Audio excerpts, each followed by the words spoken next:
Well, hell, the chap, it is the one and only Mr. B on the Exploded It Show. How is London?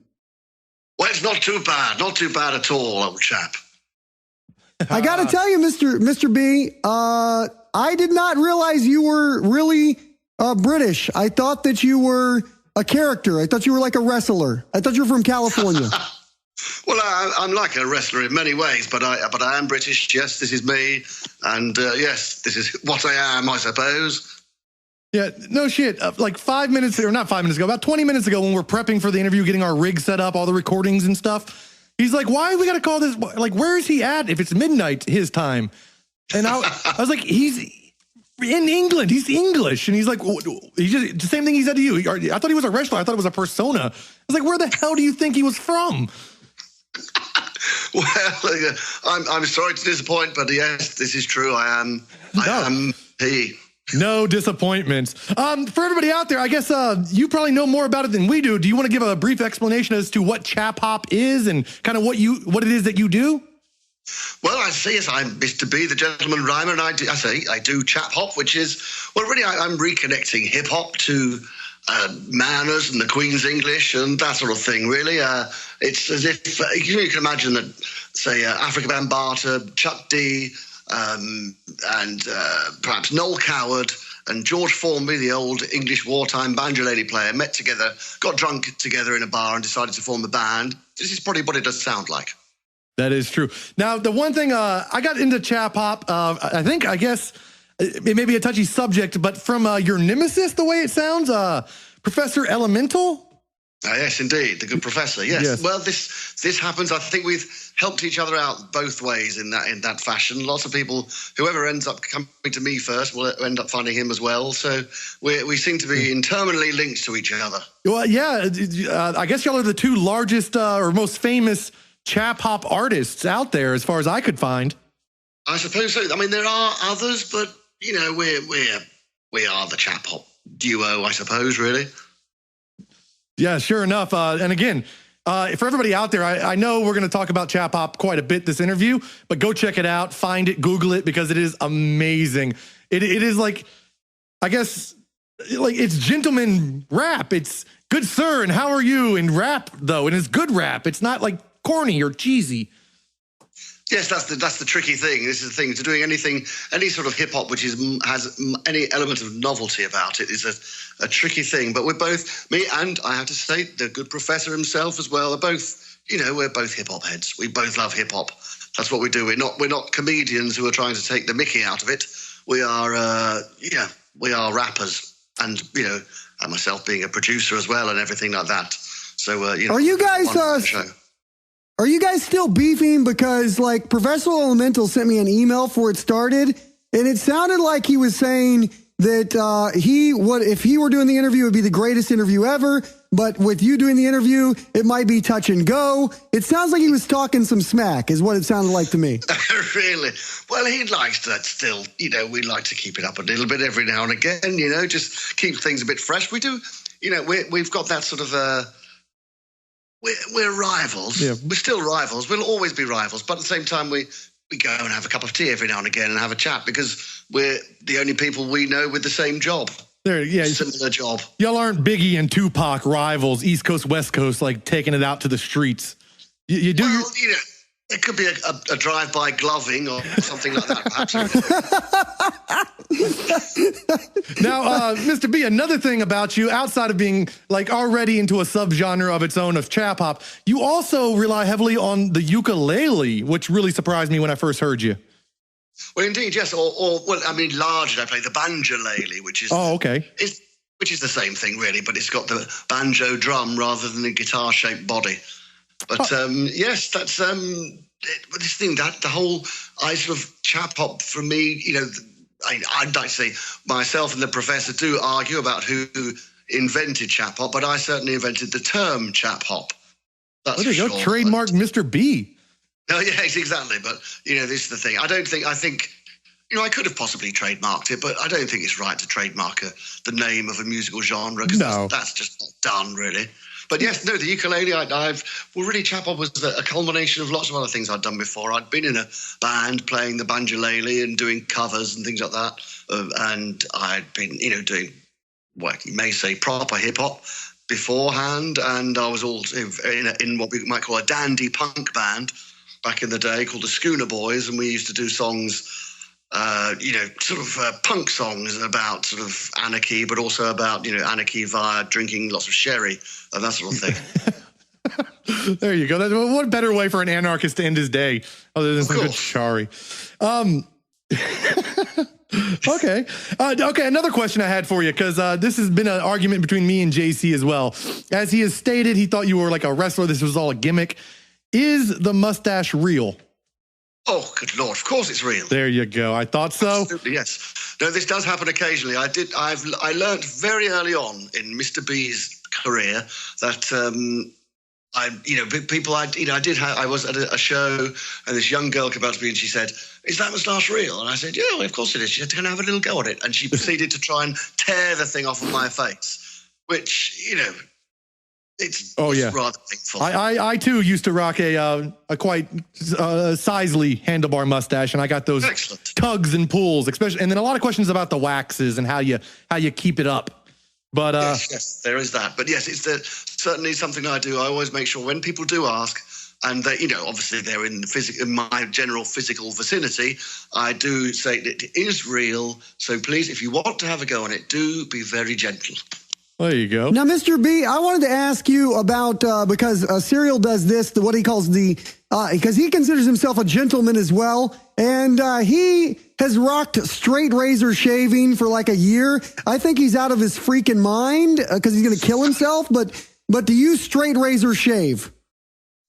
I don't straight razor myself, I have to say. I have to admit that. I don't use an electric razor or something ridiculous like that. Gentlemen go to the barber.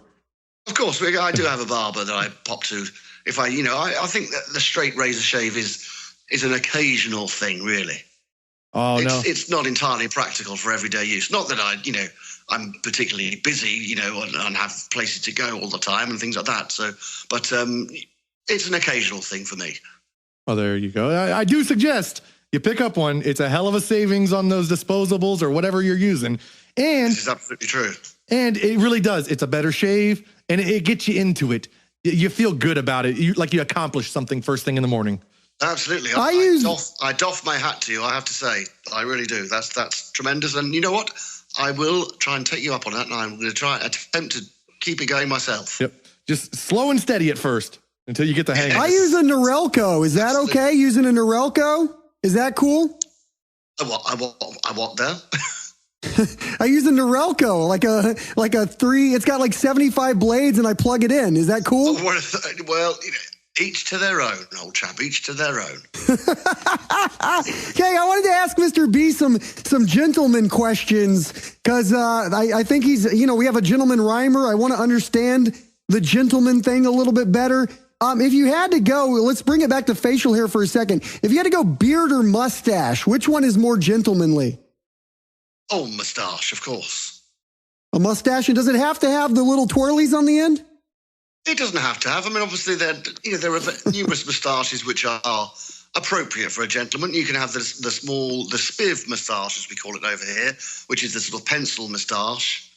That's rather nice. I did once rock one of those myself. What if you connect the sideburns to the mustache? You make like the mutton chops, yes, the Victorian look. That can be done, yes, that's perfectly acceptable, I'd say. Yes, that does the job. As somebody who likes pipe smoking, what do you think of vaping these days? It's very popular. Is that gentlemanly? Well, I don't know about that. Although I know you can get there are e-pipes you can buy, can't there? So it's a sort of vaping version. You used to get a nice sort of walnut finished vaping pipe. Yep. So I've seen those.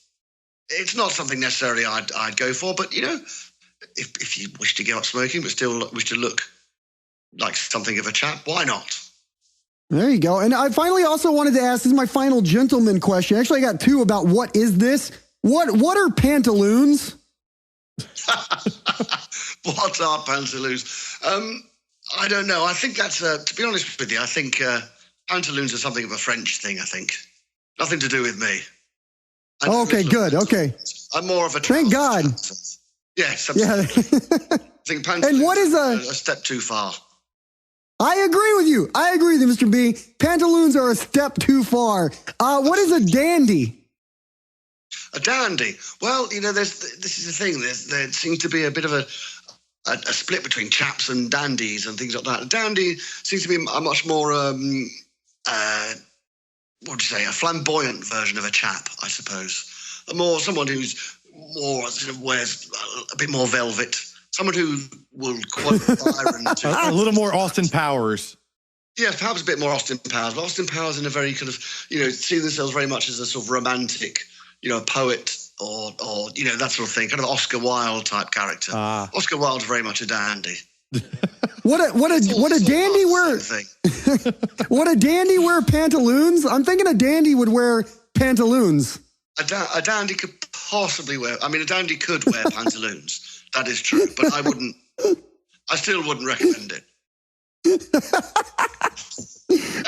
That's all I had for my gentleman question, Serial. You can continue a serious interview. I just had to get my gentleman questions. No, we're about out of things. That was the serious bit. Yeah, that was the serious part of the interview. We got through the mustaches and the razors and the pants. So yeah, what else is there to ask a gentleman outside of that? What is your type of tea, sir? What is your preferred? I tend to like I like it obviously early on an English breakfast tea, and then possibly a gin, and then that's not strictly speaking a tea, but it still does the job. Right. I do like a lapsang souchong. I like some of the smoked teas.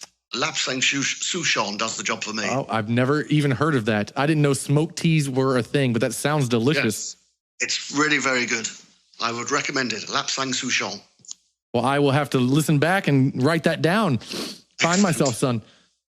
Hey, do you have any new music coming out soon people can check out? Or what should they check out? How to hear your music? No, there should be. Well, I'm just in the middle of writing. Unfortunately, I've been slightly sidetracked with, it seems, in the last week or so, of endlessly kind of, I started writing a little song called the 20th of April 2016 about how I rather wish that Prince was still alive. So I recorded my own little version of Darling Nikki. But I seem to have been slightly sidetracked by Prince things at the moment. But once I've got over that for a moment, I'm just in the middle of recording the next Mr. B the Gentleman Rhymer album called tentatively entitled There's a Rumpus Going On, which should be out in the autumn with any luck. I see here, I'm looking at your wiki as we speak. I see that you dropped a Christmas album last year. I did. I didn't even know. I missed it. How was that received?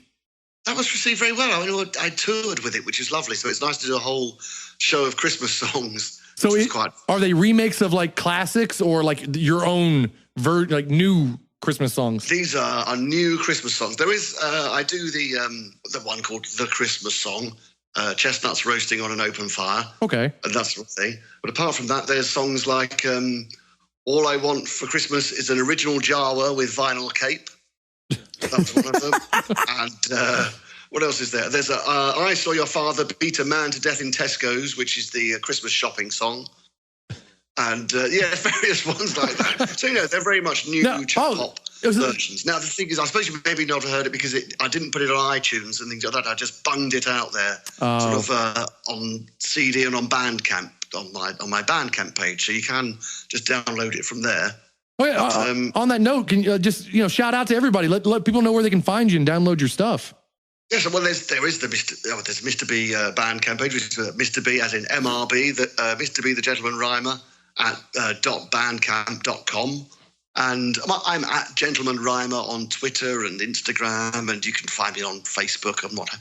If you just Google Mr. B the Gentleman Rhymer, I'm there or thereabouts somewhere. Oh, there you go. If somebody's unfamiliar with Chap Hop, what's like a starter song or album they should get of yours? Oh, well, I suppose a lot of people tend to download off iTunes OG Original Gentleman, which is sort of the compilation of my two original albums, which I sort of slightly deleted due to the fact that a lot of I do a few, old, like the Chap Hop history, the medley and things like that. When I was talking to the royalties companies, they said, well, I would have to speak to every single writer of every single song and negotiate a percentage with each of them. So I thought, okay, let's forget that one for the time being, shall we? So I just collated the original material from the first 2 albums and put them on OG Original Gentleman. But there's those, and there's the Tweed album and Can't Stop, Shan't Stop. There's also my sort of various little side projects off of this, like the Mr. B, the Gentleman Selector's Acid Ragtime Chap Step Volume 1, which is the dance music version. I just read about that, kind of catching up on some research about you for the interview. I'm so excited about finding that. Wait, why are you doing show prep? Why are you doing show prep right now in the middle of the interview, Cyril? I came across. What the fuck? I came across the dance album thingy, doing the research prior to the interview. Right, yeah, not right now. Yes, of course. But I forgot to bring it up. That I was like, I got kind of excited when I saw that. That sounds like a lot of fun. Oh, okay, okay. Yes, it's good. I've done a few DJ sets with that now. That's been going down a bit of a storm. So that's, more strings to bows. I've also recorded a couple of mini LPs in the last few months. Just after the Christmas album on Boxing Day, I released an album under the name of The Major, which is slightly more whimsical electronica sort of stuff, but with lots of samples of old British comedy and things like that, and P.G. Woodhouse interviews and that sort of thing. So I've had a couple of sort of mini albums out of that. Oh, okay. So there's quite a lot. Yes, plenty going on. There will be a second Chap Step album coming out as well, hopefully in the not too distant future. You mentioned what's going on. You mentioned a little bit about whimsical and whatnot, and samples. What were you into growing up? Were you like a Faulty Towers, a Monty Python, a Black Adder kind of guy, or what were you really into, like comedy wise? Oh, well, all 3 of those, absolutely. Because those are the only 3 I know. So there were numerous. There's numerous other things like I don't know if you know of The Young Ones, which was and the Comic Strip Presents, which is. There's Rick Mail and Adrian M. I don't know if you know of Rick Mail. He actually died a couple of years ago, which is rather sad. He was only 50-something. No, I do not.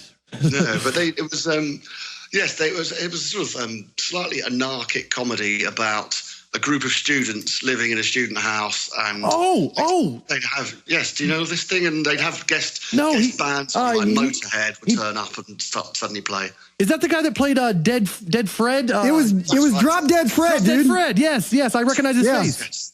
Yes, indeed, yes. Oh, the thing he died. Sort of 11. Yes, he did. That's sad. Which is terribly sad. Yeah, we were all rather upset about that over here because he was a very, very funny and slightly, he was something of a lunatic, but that's exactly what I grew up on though. Like Drop Dead Fred was one of my favorites, as well as everything else I named. But that style, for some reason, I really aligned myself with the English deadpan humor, the kind of offbeat humor, and it's just something that stuck with me over the time.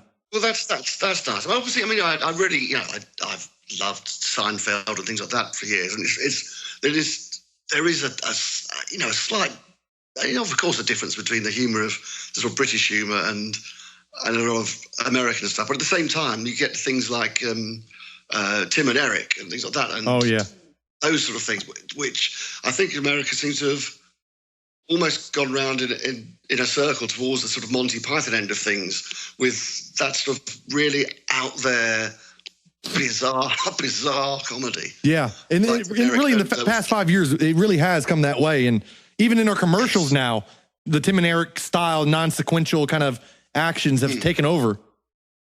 Yes. Well, that sounds interesting. Things like, and I loved, Dr. Steve Brule and that sort of thing. Yeah, I just showed JC that the other day. Okay, have you seen Bag Boy, his sitcom? No, I have not. JC? That's something worth looking. It's Steve Brule's. It's the one-off sitcom pilot written, directed by and starring Dr. Steve Brule, and it's really quite something. I'm going to have to check that out. Hey, on the rap thing, I just wanted to know, while we're doing influences for rap music, who influenced you in the hip hop world? Well, I have to say I'm a real fan. I tend to be a big fan of the genesis of almost anything, and I really love. I was over in New York a couple of years ago, and I tried to search out Cool Herc. I did find someone who was a friend of his, but I didn't find him in the end. But yes, I do love all the very early sort of things. Obviously, Cool Herc never recorded anything, but he sort of pretty much invented it.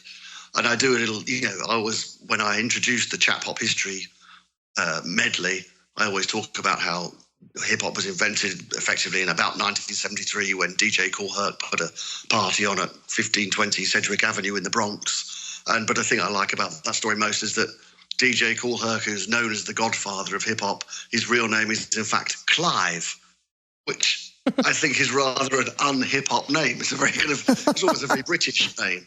Probably because he's from Jamaica originally, which was a British colony. So perhaps he's taken a very sort of British name of Clive, and yes, gone and invented hip hop. But yes, lots of that. And I mean, I like all the three main golden ages, I suppose, which being the very original, the Grandmaster Flash, and that sort of thing. And then I suppose the second golden age being the Def Jam years of Cool J and the Beastie Boys and Public Enemy, and then the sort of early 90s phase, which also featured the Beastie Boys, but yes, numerous other people like that. That's what I would call like the true hip hop, because hip hop used to be like about telling stories and I went to a party and this and that. And today's hip hop is more like what they call hip hop. I don't feel like is what hip hop is. There needs to be a new genre, a new name made up for it, because it's not telling stories. It's not about going to the party and getting the girl or driving on a good Sunday with your buddies. It's a whole different genre now, I think. They've moved away from what it used to be. Absolutely. I think there's numerous, I think, reasons for that being. For starters, the whole problem with sampling and things like that meant that the musical backing often became a bit dull. Yes. Because, people, you could only be able to have a huge record contract and a label behind you that would pay to clear samples and what have you. And also the fact that the major labels have realised the bits of hip hop that they feel that they can sell, which is not certainly any bits of hip hop which are saying anything particularly. They're not the things that they would wish to sell to anybody. But there's lots of very, very good stuff out there still, but unfortunately it doesn't really get heard in the mainstream in the way that things used to be. I guess we'll start wrapping it up, but I had one more question. It sounds like you do know quite a bit about record labels and like the industry. Are you currently are you with a major label or?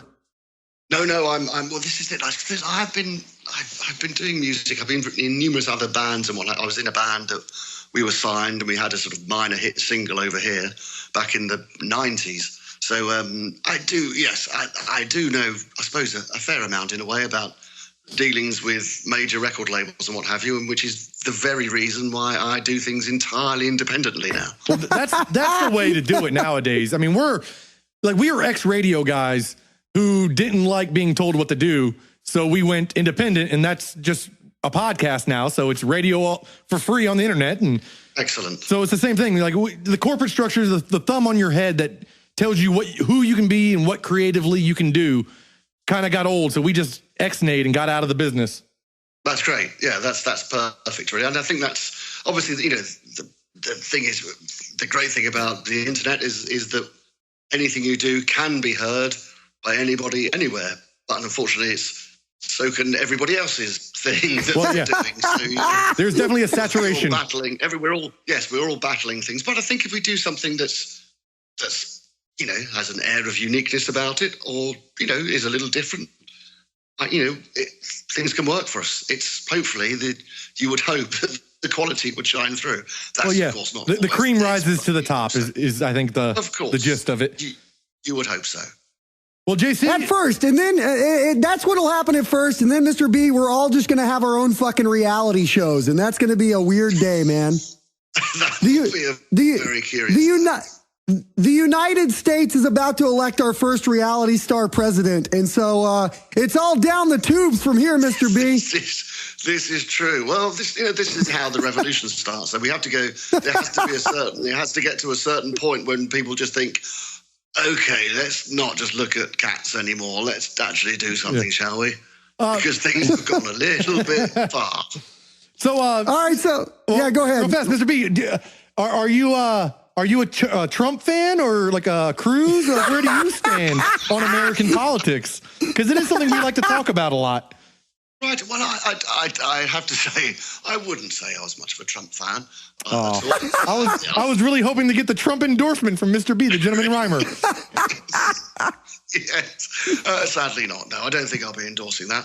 Mind you, that's the thing is, Cruz, obviously, this is the thing now with that end of that spectrum is that you've got Trump, who's just a lunatic who says whatever he wants, and then you've got Cruz, who's a lunatic who says everything he wants but believes it at the same time. that is a good way to put it. Plus, he's possibly the Zodiac killer. This is possibly the case. Yes. Where can people, one last time, Mr. B, where can people go check out all your stuff? Give the Twitter and the website again. Yes, it's at Gentleman Rhymer on Twitter and on Instagram and what have you. And, I can't remember what the thing, I think it's Mr. B, the Gentleman Rhymer on Facebook, but you can find me there anyway.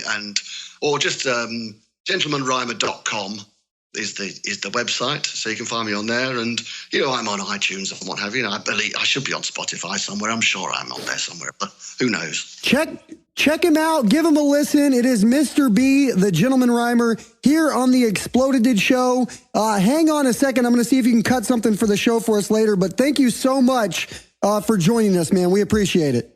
Absolute pleasure. Absolute pleasure. Maybe I'll go to bed now. It's 5:30. Well, no, I'll have a cup of tea first. Cheerio. Yeah, cheers. Cheerio and pip pip.